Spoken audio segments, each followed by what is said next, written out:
हरिओम बच्चों, 8वीं कक्षा के हिंदी कालांश में आप सबको स्वागत है। बच्चों, पहले हम लोग पढ़ चुके हैं कि कैसे महाराणा प्रताप और उनके प्रिय साथी चेतक ने बहादुरी के साथ डटकर अपनी मातृभूमि को बचाने के लिए, शत्रुओं से बचाने के लिए युद्ध किया है। बच्चों, अभी हम जानेंगे कुछ ऐसे देशभक्त के बारे में। बच्चों, बहुत सारे लोग समझते हैं कि देशभक्ति क्या है, हम कैसे देश के लिए कुछ कर सकते हैं, हम तो अभी बच्चे हैं, ठीक है ना। ऐसे बहुत लोग समझते हैं और भी कई सारे लोग समझते हैं कि मैं तो ये हूँ, मैं कैसे देश की सेवा करती हूँ। और देश की सेवा तो देश को रक्षा तो कर रहे हैं ना, सैनिक लोग बंदूक लेकर सीमा पर खड़े हुए हैं। बच्चों, हम सबकी एक यही ख्यालात है, मन में यही ख्यालात है कि देश की रक्षा सिर्फ सैनिकों करते हैं, सैनिक करते हैं जो कि बंदूक लेकर सीमा पर खड़े हुए हैं। बच्चों, देश की सेवा करना सिर्फ सैनिक होना नहीं है बच्चों। हम जिस कोई भी पद पर हो, जहाँ पर भी हो, हम हर जगह पर अपने देश की सेवा कर सकते हैं। देखो, अभी हम लोग, आप लोग क्या हो, अभी आप लोग बच्चे हो, स्टूडेंट हो, विद्यार्थी हो, तो अभी आप लोग कैसे देश की सेवा कर सकते हो। बच्चों, आप भविष्य के आप भविष्य के क्या हो, निर्माता हो, है ना। और देश की भविष्य आप लोग हो। तो देश की भविष्य अर्थात क्या, मातृभूमि की भविष्य आपके हाथों में है, ठीक है ना। और अभी हम लोग क्या कर सकते हैं, जैसे कि मोदी जी ने ऐलान किया है स्वच्छ भारत अभियान। तो स्वच्छ भारत अभियान क्या भारत मोदी का है? भारत देश, ये मातृभूमि, ये हम सब का है बच्चों। इसे स्वस्थ रखना, साफ सुथरा रखना, ये हम सब का कर्तव्य है। अगर हमें कहीं जाने की ज़रूरत नहीं है, किसी के घर जाने के, अपना चारों अगर हम लोग साफ सुथरा रखते हैं, सफाई करते हैं, तो यही बड़ी बात है बच्चों। क्योंकि जो हमारी जो घर है, हमारी, यही भी हमारी मातृभूमि है, ठीक है। तो अगर हम अपना घर भी साफ करते हैं तो भी ये भी एक देश की सेवा है, ठीक है। वृक्षारोपण, पेड़ लगाना, तो ये भी एक तरह की देश की सेवा ही है। क्योंकि देखो, हमारे देश में बहुत सारे लोग हैं और अगर हम किसी एक की भी सहायता की तो वो भी देश सेवा होगी, ठीक है। देश की सेवा होगी, देशभक्ति होगी, ठीक है। जैसे कि अगर आपको अभी कोई विषय अच्छी तरह से समझ में आ रहा है और आपके किसी दोस्त को वो विषय समझ में नहीं आ रहा है, तो आप उसे समझा सकते हो, बता सकते हो कि कैसे होगा, क्या होगा। तो आपने एक अपने भाई या बहन की सहायता की कि नहीं, तो वो भी एक प्रकार की देशभक्ति ही है, ठीक है। तो आप जो भी पद में हो, जहाँ पर भी हो, आप उस पद में जो कुछ हो सकता है, अगर लोगों की सेवा कर सकते हो, तो वही बच्चों देशभक्ति है। देशभक्ति का मतलब सिर्फ युद्ध नहीं है।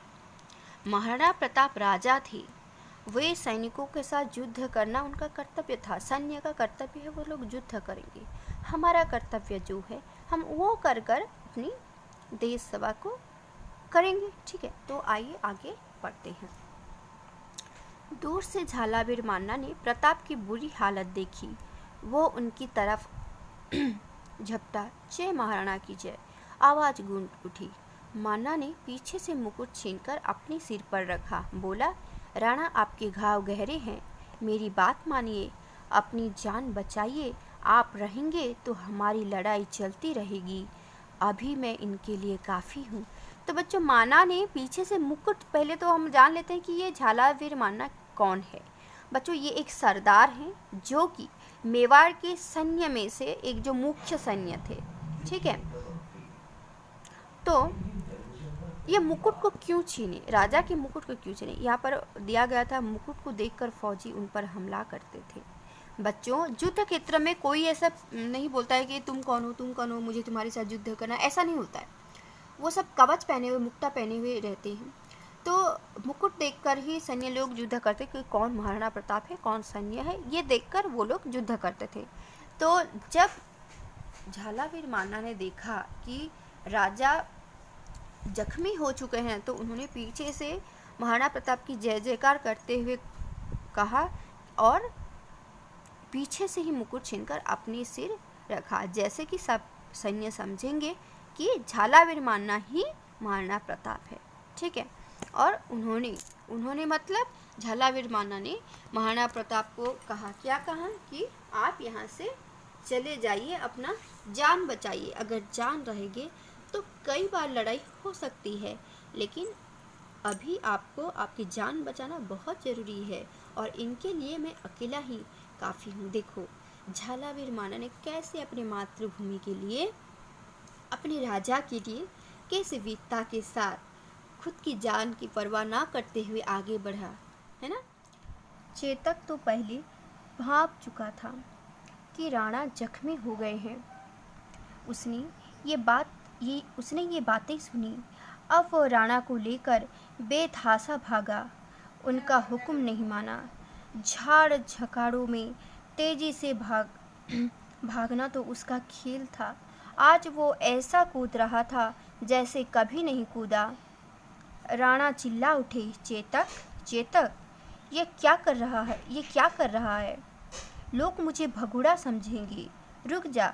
इधर चेतक हाँफने लगा। वो लड़खड़ाया, फिर भी उछला। सामने नाला था, उसे कूदकर पार किया, फिर धड़ास से गिरा। राणा ने देखा उसकी छाती में तलवार भोंक दी गई है, खून की धारा बह रही है। प्रताप रोने लगे। उनके सामने ही चेतक ने दम तोड़ दिए। तो बच्चों, यहाँ पर चेतक घोड़ा की बहादुरी के बारे में वर्णन किया गया है। जब वो लोग मतलब झालावीर मान्ना और महाराणा प्रताप बातचीत कर रहे थे, तो मान्ना बोल रहे थे कि आप जख्मी हो चुके हैं, आप चले जाइए, जान है तो जहान है, आप अगर रहेंगे तो लड़ाई चलती रहेंगी। मगर महाराणा प्रताप ने तो पीछे मुड़ना सीखा ही नहीं था। वो पीछे मुड़ना चाहता ही नहीं थे। लेकिन उनके ये सब बातचीत सुन रहा था कौन? चेतक घोड़ा। तो चेतक ने ये सब बात सुनी और वो भी महसूस किया कि नहीं, राजा अभी जख्मी हो चुके हैं और अभी ये इस अवस्था में नहीं है कि ये युद्ध कर सके। तो इसलिए महाराणा प्रताप की जान बचाने के लिए चेतक खूब जोर से दौड़ने लगा। और पहाड़ी गली में दौड़ना तो उसके लिए मानो एक खेल की तरह है। और वो महाराणा प्रताप को लेकर उछलने लगा, बहुत ज़ोर ज़ोर से दौड़ने लगा। महाराणा प्रताप ये देखकर चेतक को मना करने लगे, उनको हुक्म किए कि चेतक क्यों भाग रहे, क्यों ऐसे दौड़ रहे, रुको, लोग मुझे भगोड़ा डरपोक समझेंगे, मैं एक राजा हूँ, तुम ऐसे नहीं कर सकते। लेकिन चेतक राजा की बात ना सुनते हुए वो दौड़ते गया। सामने में एक नाला था, लेकिन वो उसे भी पार कर दिया और फिर धड़ास से वो गिर गया। ठीक है। तो लड़खड़ाया और गिर गया। तब राणा ने देखा कि चेतक की छाती में तलवार भोंक दी गई थी। वो बुरी तरह से जख्मी हो चुका था, खून की धारा बहने लगी थी। प्रताप रोने लगे चेतक की अवस्था को देखकर। उसी वक्त चेतक ने अपने प्राण त्याग दी। तो बच्चों, देखा आपने कैसे एक राजा के लिए, एक घोड़ा होकर भी चेतक ने अपनी जान की परवाह किए बिना राजा की जान बचाई। राणा का भाई शक्ति सिंह मुगलों के साथ था। उसने सारा माजरा देखा। राणा का पीछा करके फौरन आ पहुंचा।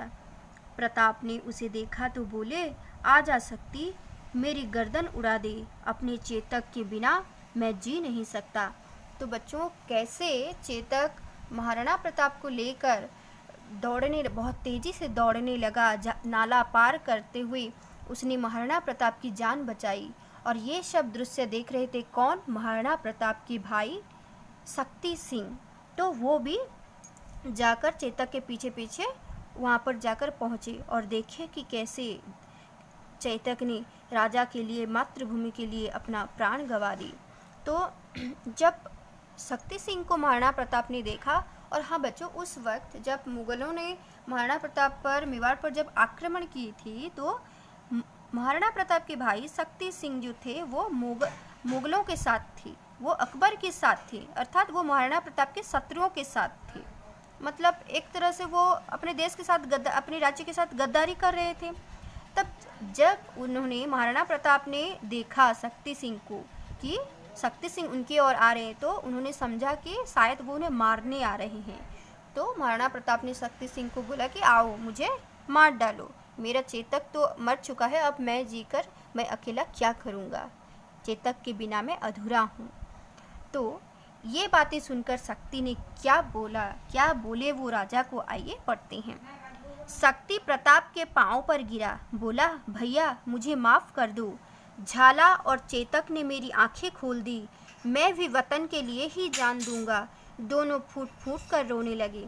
तो बच्चों, चेतक की बहादुरी और उनकी देश प्रेम, मातृभूमि के प्रति प्रेम, और झालावीर मान्ना ने भी कैसे अपने जान की परवाह किए बिना राजा की जान बचाई, ये सब देखकर शक्ति सिंह की आंखें खुल गई।